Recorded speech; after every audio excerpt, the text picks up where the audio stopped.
Kepemimpinan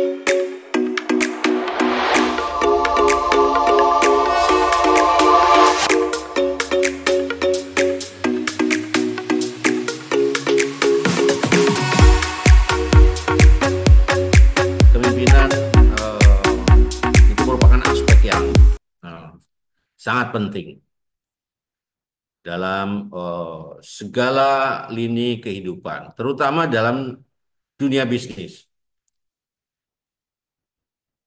Seorang pemimpin yang efektif itu tidak saja mampu mengelola sumber daya yang berada di lingkungannya, berada di bawah tanggung jawab, tapi juga bisa memberikan motivasi kepada anak buahnya, kepada eh, pekerja-pekerja di bawahnya, job, eh, manajer, dan juga menginspirasi dalam rangka pencapaian tujuan bersama, sehingga target dari perusahaan, target dari organisasi itu bisa eh, dicapai. Oleh karena itu, eh, kesempatan yang baik ini, seperti yang saya utarakan tadi, bahwa eh, Ajas Kepemimpinan TNI juga menawarkan prinsip-prinsip, kemudian hal yang bersifat fundamental yang bisa kita aplikasikan dalam lingkungan bisnis terkait dengan efisiensi dan efektivitas kerja. Adapun 11 ajas kepemimpinan TNI,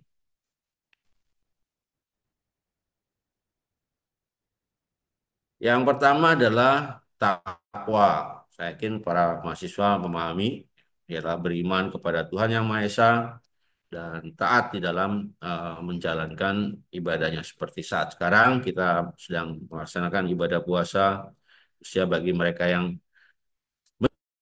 menjalankan ibadah puasa, saya yakin mudah-mudahan kita senantiasa diberkahi.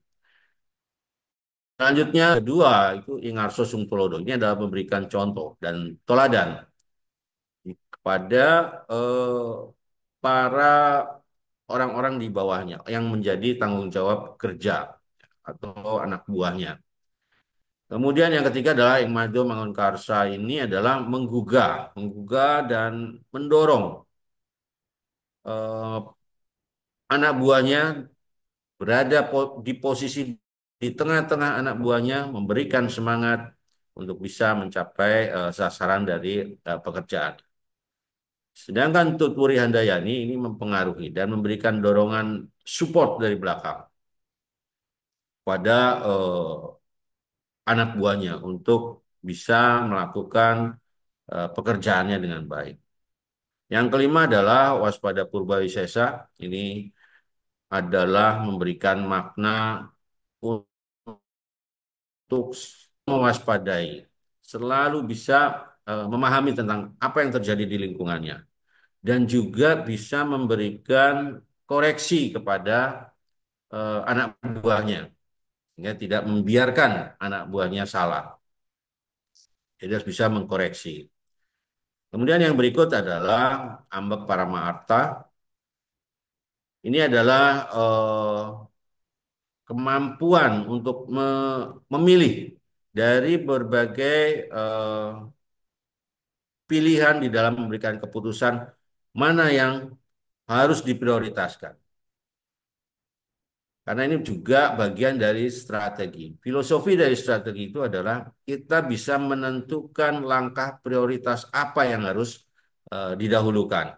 Setelah langkah ini, langkah berikutnya, dan selanjutnya. Yang sangat berkait dengan apa yang dilakukan oleh kompetitor atau pesaing dari dunia usaha. Yang berikut adalah prasaja, ini adalah memberikan makna kesederhanaan bagi pemimpin. Yang ke-8 yaitu adalah satya, yang memberikan makna sikap loyal, tidak saja kepada atasan tapi juga kepada rekan-rekan, kepada anak buahnya, sehingga akan mendapatkan informasi-informasi dan mampu eh, mentaati perintah dari pimpinannya. Yang berikut adalah Gemina City. Ini adalah merupakan kesadaran di dalam eh, mengelola sumber daya, sehingga bisa sangat efisien dan efektif untuk digunakan sesuai dengan tujuannya. Yang ke-10 adalah belaka, yaitu kemauan serta keikhlasan dan relaan di dalam menjalankan tugas-tugasnya yang diikuti dengan rasa tanggung jawab, keberanian untuk bertanggung jawab atas eh, apa yang telah dilakukannya, baik disengaja dirinya sendiri yang dilakukan oleh anak buahnya harus berani dipertanggungjawabkan. Selanjutnya adalah legawa. Legawa ini adalah kerelaan di dalam melaksanakan regenerasi,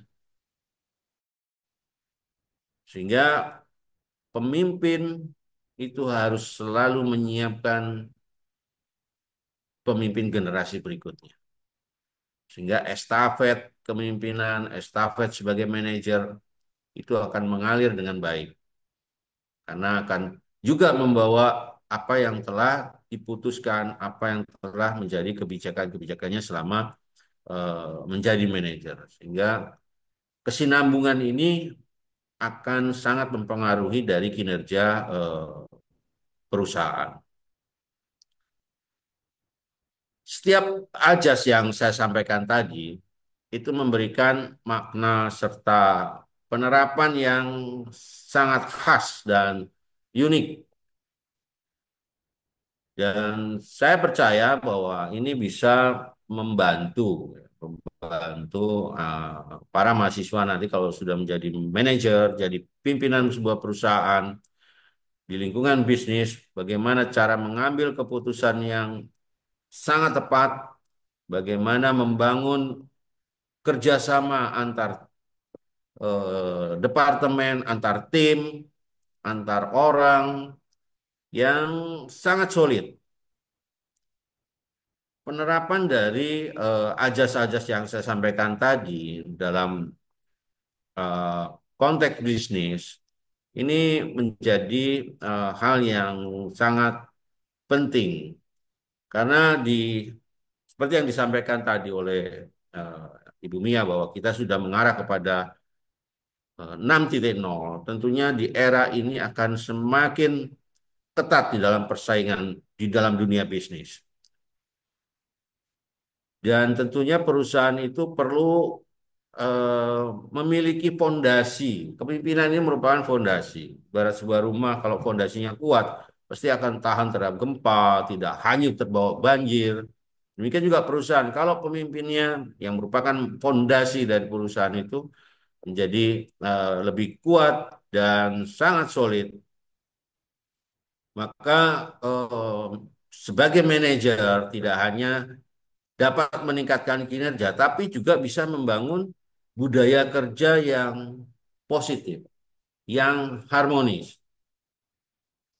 sehingga bisa menghadapi berbagai permasalahan, tantangan yang berlaku di dalam dunia bisnis.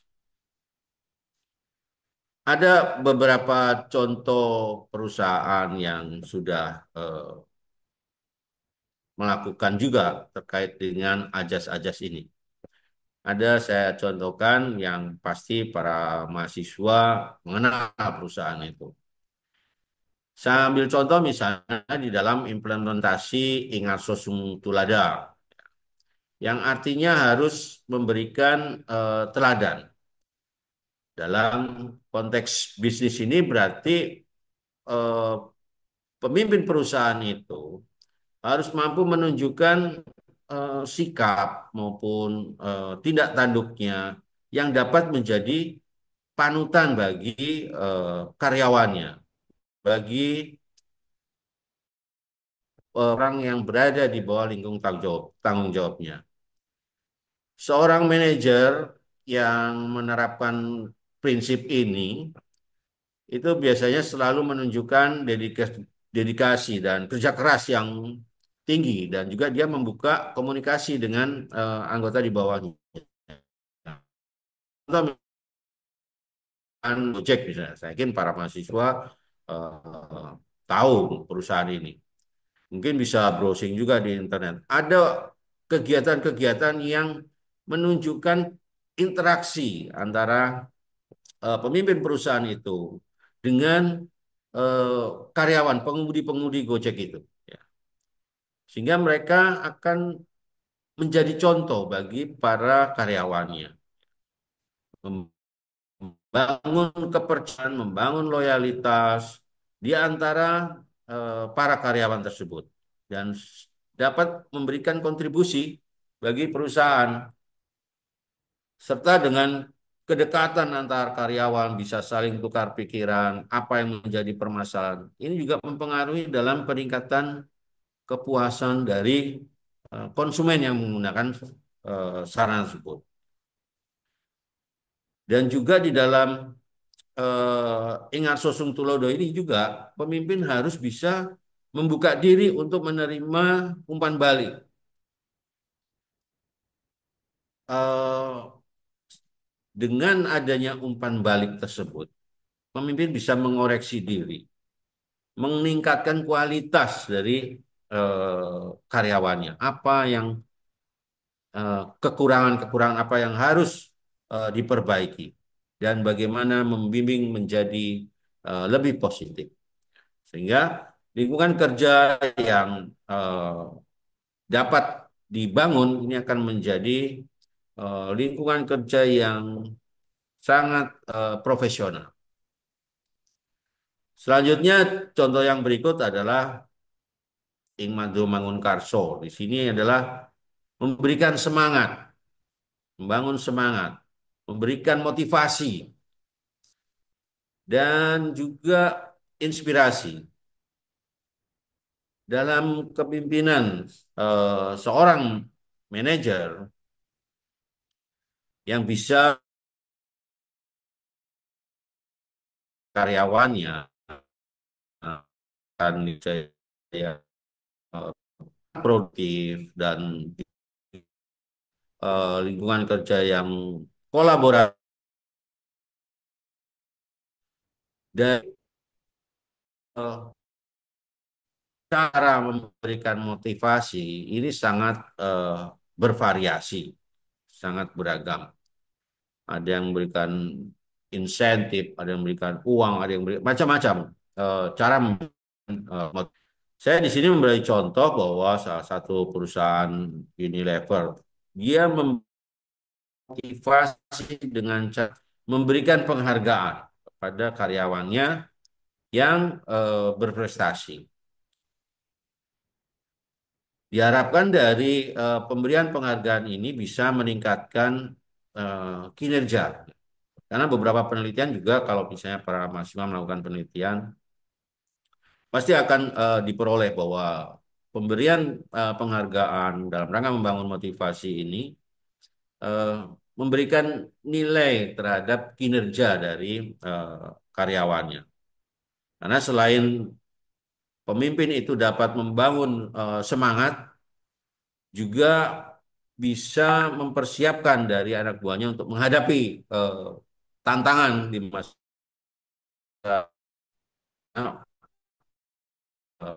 semangat bersama segi jiwa korsa yang sangat kuat. Nah, untuk menjaga usaha mereka agar kelancaran.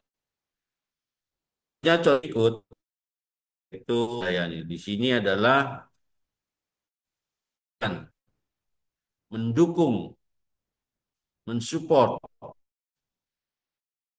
Pentingnya manajer itu memberikan dukungan dan bimbingan bagi eh, karyawannya, bagi pekerja di lingkungannya. Dan juga meningkatkan dengan memberikan dorongan ini akan meningkat aktivitas, inovasi, sehingga para karyawannya ini akan sangat berkontribusi. Saya ambil contoh di sini adalah Tokopedia. Tokopedia ini dia membuat program untuk membantu para pengusaha-pengusaha startup yang berafiliasi dengan Tokopedia. Dengan memberikan dukungan seperti pelatihan, kemudian pengembangan keterampilan, maka akan semakin kuat perusahaan itu, akan semakin kuat eh, kinerjanya, dan dia akan menjadi semakin besar seperti holding company karena memiliki perusahaan-perusahaan kecil yang mensupport dari perusahaan itu. Ya. Dan selanjutnya adalah waspada purba wisesa. Ini yang harus eh, menjadi eh, tidak saja keharusannya, tapi kewajiban untuk setiap dunia bisnis itu untuk mencermati apa yang akan terjadi dan apa yang sedang terjadi dan bagaimana cara menghadapinya. Karena kewaspadaan ini sangat penting di dalam mengantisipasi resiko-resiko yang terjadi. Dan tentunya dari pemahaman menganalisis resiko ini bisa memprediksi apa tindakan yang harus dilakukan. Di sini saya mengambil contoh yang ada itu eh, adalah perusahaan PT Astra. PT Astra ini pernah hampir bangkrut, tapi dari pengalaman itu sehingga dia bisa eh, menganalisis resiko-resiko ke depannya sehingga menjadi perusahaan yang cukup berkelanjutan. Ini beberapa contoh yang bisa dan saya yakin para mahasiswa hari dan mungkin bisa diterapkan sehingga bisa terlihat aplikasinya seperti apa. Dan dalam 11 kita menghadapi 6.0 ini, maka kita harus menjadi atau para manajer, para mahasiswa nanti menjadi manajer harus memiliki ketangguhan.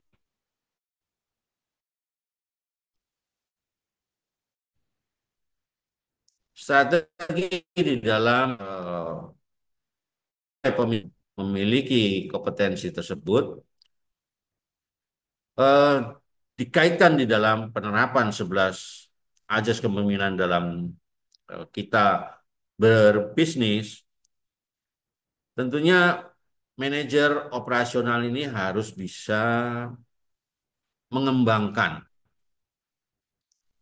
mengembangkan strategi yang terencana dan terukur sehingga bisa dilihat progresnya, bagaimana peningkatan kinerjanya, bagaimana peningkatan atau pencapaian targetnya, bagaimana sumber daya yang digunakannya, sehingga harus bisa terukur.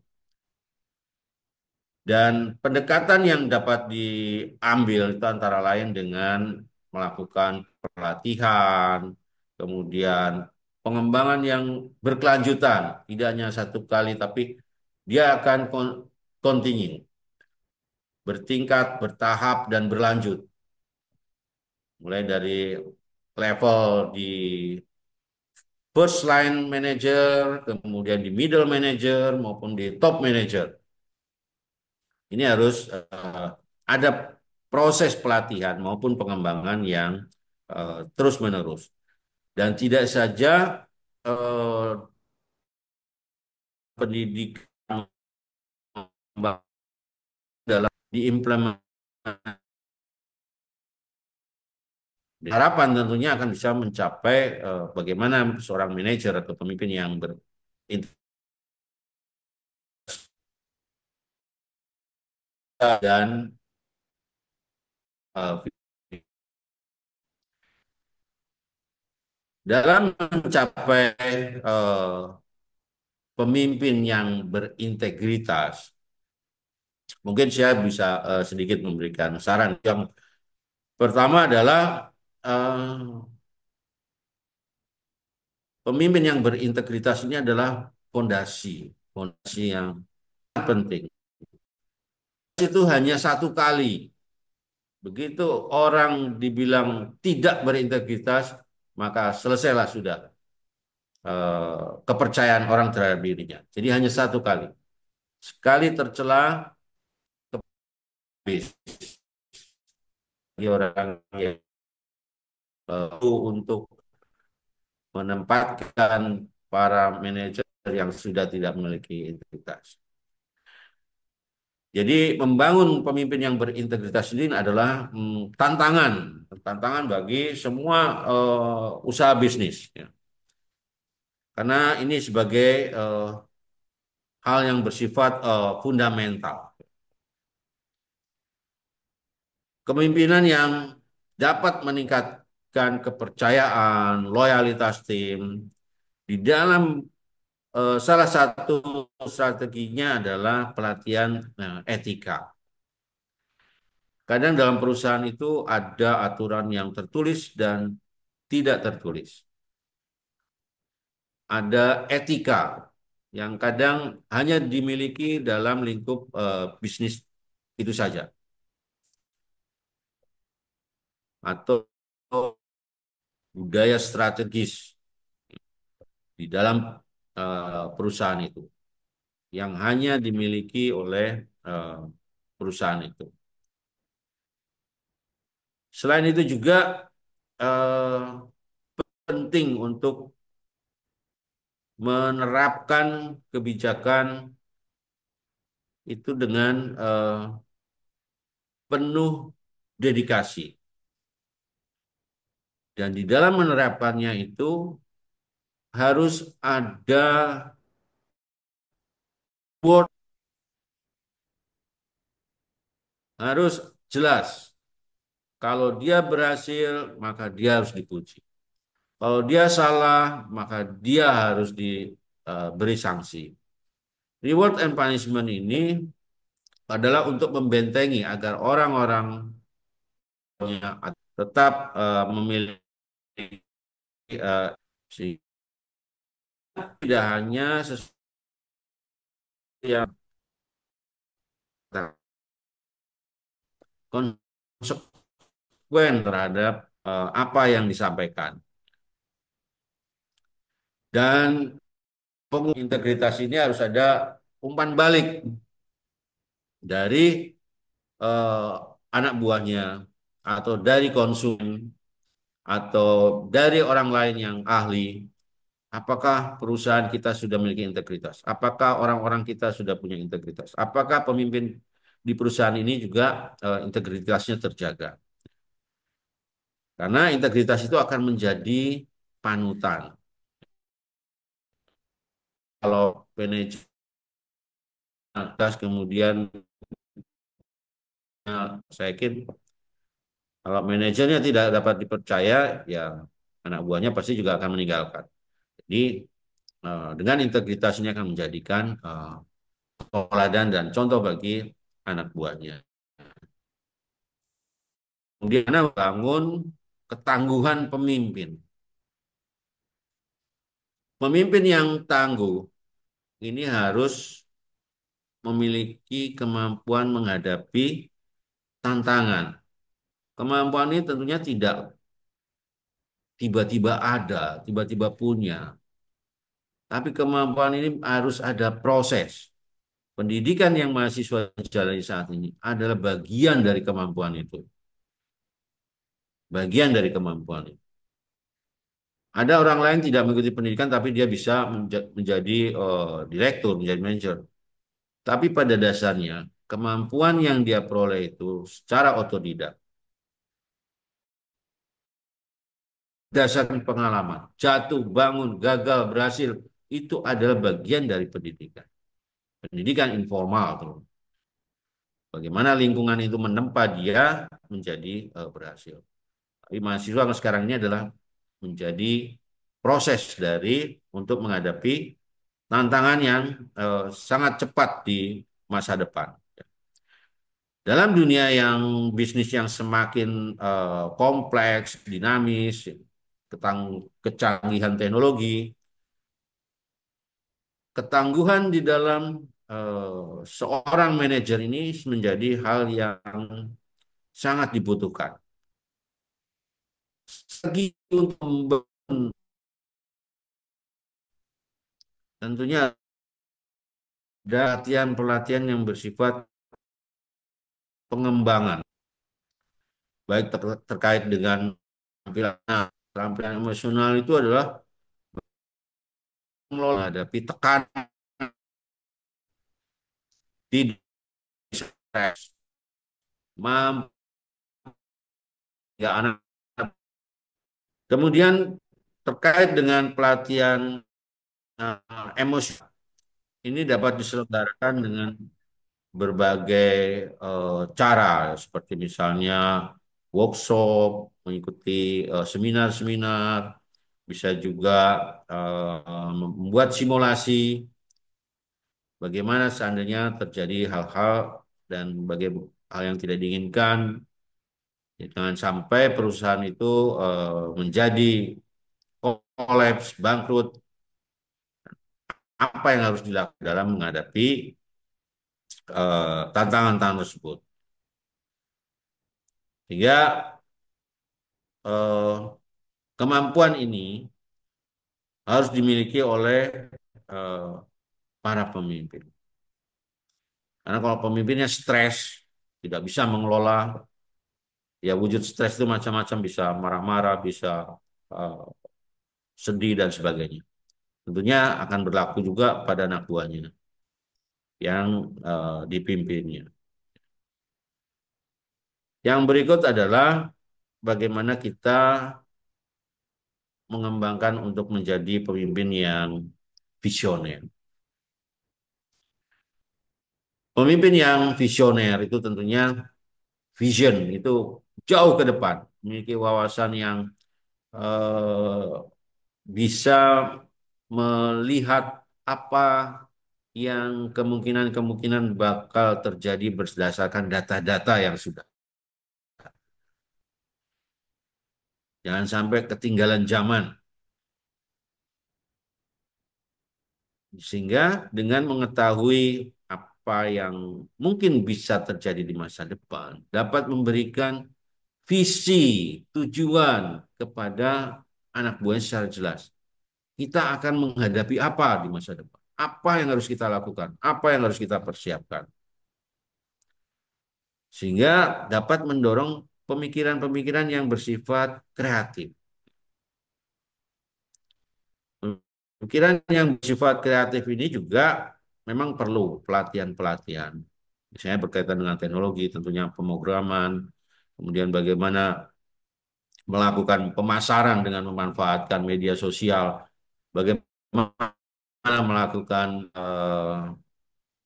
peningkatan produksi dengan menggunakan alat-alat yang dan juga membangun kerja kolaborasi. Level strategi yang paling tinggi adalah level kerja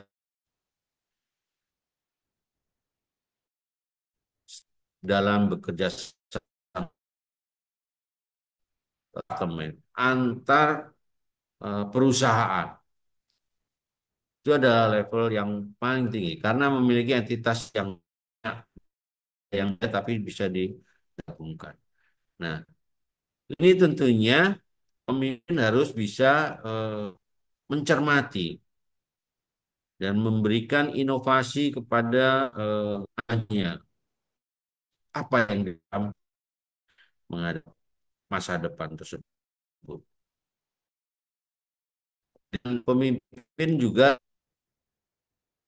harus melibatnya di dalam proses sehingga para anak buahnya ini merasa langkah yang akan dilakukan dalam menghadapi tantangan, peluang yang akan dihadapi di masa depan. Sehingga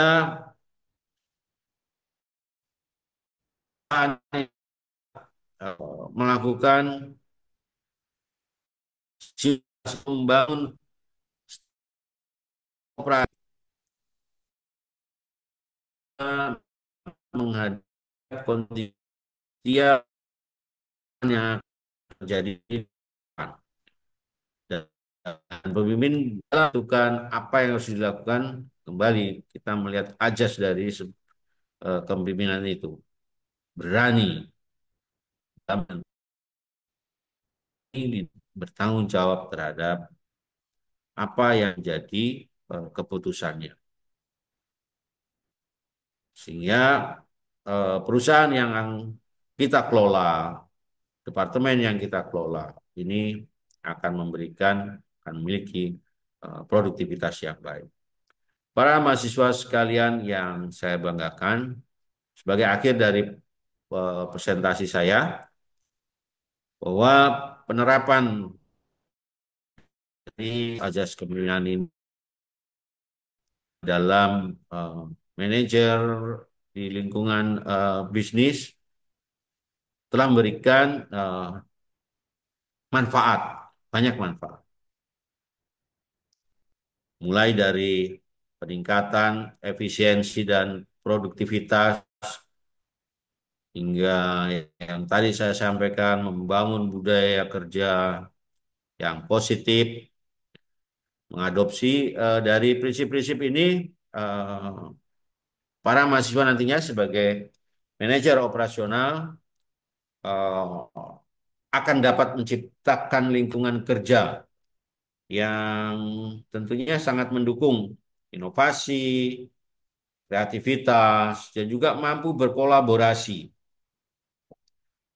sehingga memberikan keyakinan di dalam tantangan di 6.0 khususnya di dalam dunia bisnis yang sangat ketat persaingannya saat ini. Sehingga perusahaan yang nanti para mahasiswa kelola nantinya selalu menjadi perusahaan yang sangat sukses dan kalau perusahaan itu sukses pastinya akan kembali kepada eh, para mahasiswa sebagai pengelola perusahaan. Keuntungan-keuntungan profit yang didapat akan menjadi bagian dari para mahasiswa untuk bisa selanjutnya berkontribusi kembali di dalam perusahaan itu dan masyarakat sekitarnya. Karena masyarakat di sekitar perusahaan itu juga perlu dikelola dengan baik agar turut serta sebagai pagar terhadap perusahaan itu, menjaga perusahaan itu agar tetap dapat melakukan usahanya.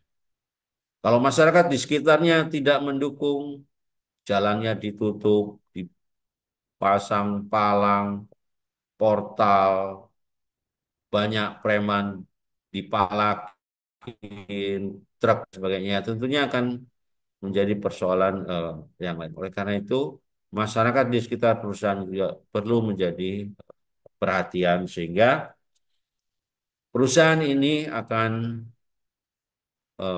dari berdampak sosial yang sangat baik dan pastinya karena